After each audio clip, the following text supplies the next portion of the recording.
Bom, continuando com esse tópico dos níveis de mensuração, né, o nosso próximo nível é o nível de mensuração denominado intervalar. Quer dizer, nessa complexidade desse nível, né, intervalar, a função de mensuração é obter uma categorização da população de tal modo que se possa, mantido o conceito de ordem, okay, precisar com exatidão o quão diferentes são duas unidades estatísticas de categorias distintas. Ok? Então, observe o seguinte, a gente continua tendo no subjacente a essa operação que a gente faz, né, um nível de nomear categorias, ou seja, criar categorias e dar nomes a elas. Tá? Mesmo que esses nomes sejam, por exemplo, não um nome propriamente, mas um símbolo, um número, qualquer coisa dessa. Tá? E, além disso, a gente tem que essas categorias, elas apresentarão uma ordem natural. Ok? E, além disso, eu preciso ter a possibilidade de que eu sei que uma coisa uma categoria mais intensa do que a outra e sei o quão mais intensa é. Então agora a complexidade é um pouco além daquela de estabelecer apenas uma ordem em cima das categorias. Tá? Eu vou conseguir precisar a diferença de uma para outra. Tá? Bom,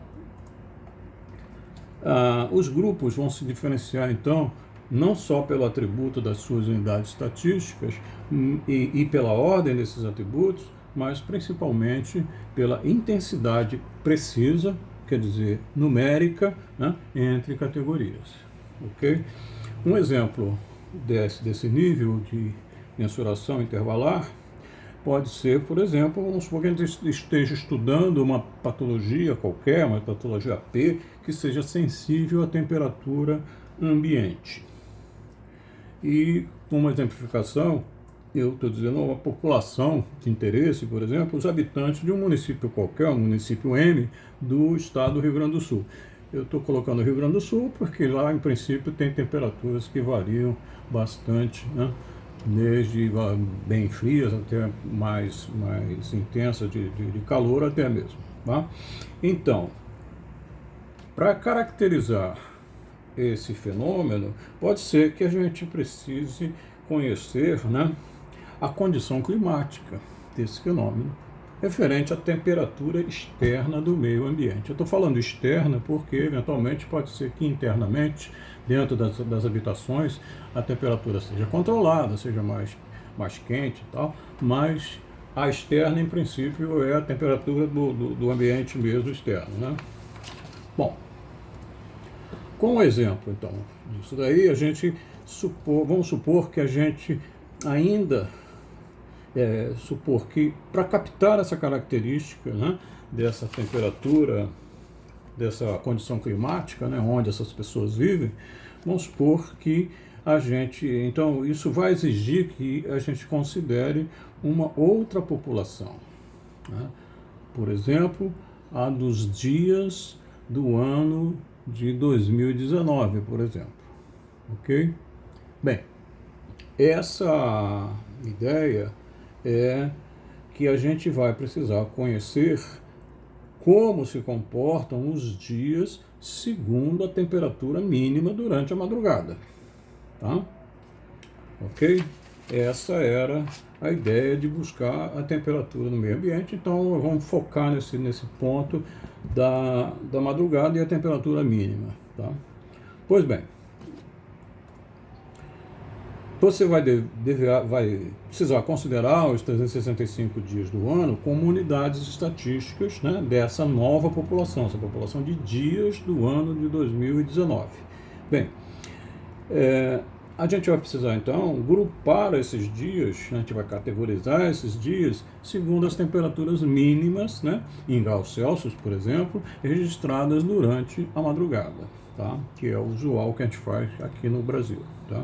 Bom, Tome então agora a categoria dos dias do ano de 2019, que no município do M, lá do Rio Grande do Sul, a temperatura mínima da madrugada foi 3 graus Celsius. Tá? Vamos considerar também, né, uma outra categoria de dias, né, do ano de 2019, que é a categoria onde a temperatura mínima tenha sido 12 graus Celsius. Tá? Ora, a gente então sabe que para essas duas categorias, nos dias da primeira, né, aquela de 3 graus, né, faz mais frio do que nos dias da segunda, ou seja, aquelas de 12 graus. Né? Ou seja, as categorias são naturalmente ordenadas. Tá? Faz mais frio em uma do que em outra. Né?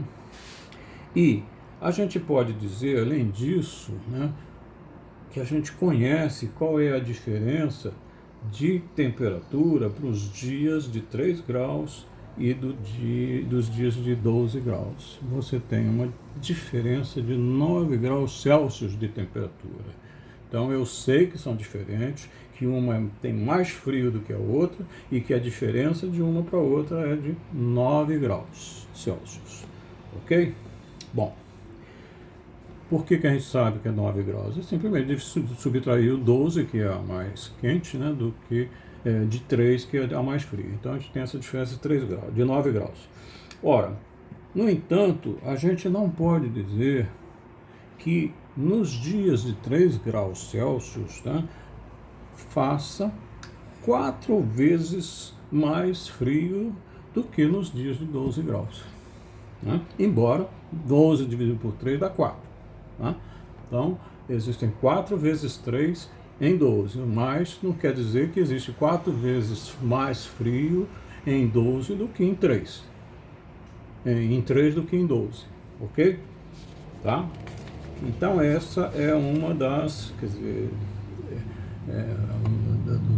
de por que a gente vai precisar de mais algum nível de mensuração mais complexo. Né?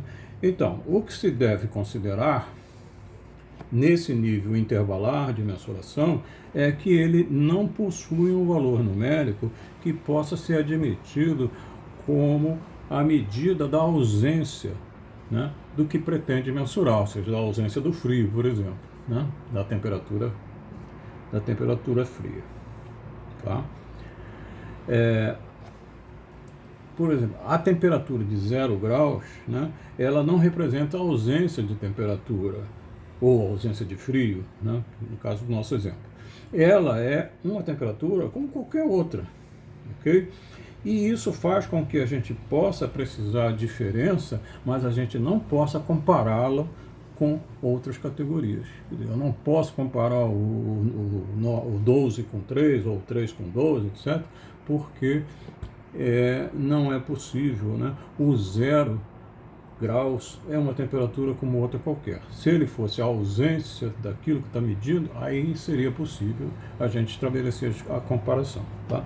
Então, por isso, esse nível se sintetiza, né, dessa maneira. Aí. Um nível de intervalar, né, de mensuração intervalar, e ele, então, vai te permitir, ou vai permitir ao pesquisador, né, mensurar as distâncias de uma categoria para outra. E com isso, né, a operação que é feita é uma operação de precisar a diferença. A gente consegue estabelecer exatamente a diferença. E não sei se vocês perceberam, isso daí, evidentemente, a gente está no nível dos números. Tá? Ou seja, nesse contexto, né, nessa complexidade intervalar, a gente lança a mão, então, da condição numérica, das medidas possivelmente numéricas, né? Então, com isso, a gente consegue, né, os números têm ordem, né? E o número, em princípio, 3 graus, o 3 é o nome da categoria daqueles dias de 3 graus, né? Ok? Então, a gente tem toda essa sequência, né? Vamos dizer assim, essa superposição de camadas, né? Aumentando a complexidade daquilo que você está mensurando, tá? Bom, segue-se a isso, então, como eu falei, há um nível mais complexo, e é o mais complexo de todos, que é um nível de mensuração chamado de razão, ou proporcional. Tá? Nesse nível de razão, isso vai me permitir, então, fazer contas com os nomes, agora números, né, dessas categorias. Okay? Então, a função de mensuração nesse nível é propiciar todas as facilidades dos níveis anteriores, possibilitar a comparação das categorias por meio de razões entre os seus atributos. Né? Lembre-se que em matemática, razão nada mais é do que uma divisão de um número para o outro, e formalizado isso através daquela coisa que a gente chama das frações, né? Um número dividido por outro, numerador e denominador. Bem, esses grupos, eles vão se diferenciar não só pelo atributo numérico agora, né, de suas unidades estatísticas, e pela ordem, né, desses atributos, também numéricos, então os números têm ordem, mas principalmente pela diferença precisa da intensidade entre categorias. Mas além disso, da possibilidade que a gente tem de estabelecer proporções entre essas mesmas categorias. Ok? Bom, como um exemplo, vamos supor que a gente esteja estudando o fenômeno da neuropatia diabética. Tá? Uma possível população de interesse envolvida nesse fenômeno pode ser os pacientes internados nos hospitais de um estado brasileiro, né? Por exemplo, do Rio de Janeiro. Tá? Bem, uma possível caracterização do fenômeno seja a gente conhecer o nível de glicemia dos pacientes. Tá? Bem, esse nível de glicemia pode ser dado, então, pela avaliação, né, da glicose no sangue em unidades de miligramas por decilitros. Tá? Bom, considere a categoria agora dos pacientes que apresentem nível glicêmico de 160 miligramas por decilitro e a categoria dos pacientes com 200 miligramas por decilitro. Tá? A comparação dessas duas categorias vai me permitir observar que 200 miligramas por decilitro é 1,25 vezes maior do que a 160 miligramas por decilitro. Né? De uma outra forma, ou seja, os 160 miligramas por decilitro é 8 décimos ou 80%, né, de 200 miligramas por decilitro. Tá? Então agora a gente pode falar em dobro, em metades. Tá? Essa categoria tem um valor que é o dobro do outro, o triplo do outro, metade do outro, 10 vezes mais, né? Por aí e assim sucessivamente. Ok? Então, para encerrar esse quadro dos níveis de mensuração, a gente fecha com os 4 níveis, sendo que o último, o nível proporcional ou de razão, ele tem como função o relacionamento entre as categorias. E esse relacionamento vai ser operacionalizado pela comparação das medidas, tanto dentro da população, ou seja, de uma categoria para outra da população, como também de uma população para outra população. Tá? Então é isso que nos permite isso aí. Não sei se vocês compreenderam bem que cada um desses níveis, né, vai se tornando mais complexo do que o outro, né, no sentido de que, embora, né, eu queria dizer o seguinte, que o nível mais complexo, ele tem embutido dentro dele todas as outras camadas, né, e isso vai ser extremamente importante para quando a gente começar a tratar os dados, né, das nossas pesquisas, e a gente pode tratar os dados num determinado nível, mergulhar, tratar em outro nível, e assim ficar com as coisas próprias daquele nível. Ok? Bom, ficamos por aqui e eu volto em seguida, mais à frente, com a sequência disso e vamos então agora começar a buscar as nossas famosas variáveis, tá?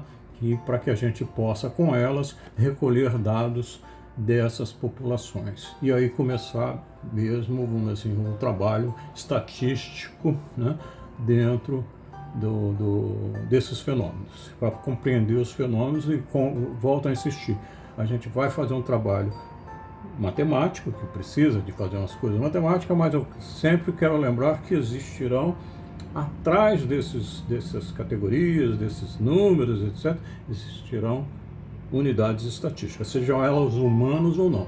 Tá? E é para essas daí que a gente tem que estar atento para olhar, não para ficar fazendo conta especificamente, fazendo conta, tá ok? Tá bom? Então, muito obrigado, tudo de bom para vocês.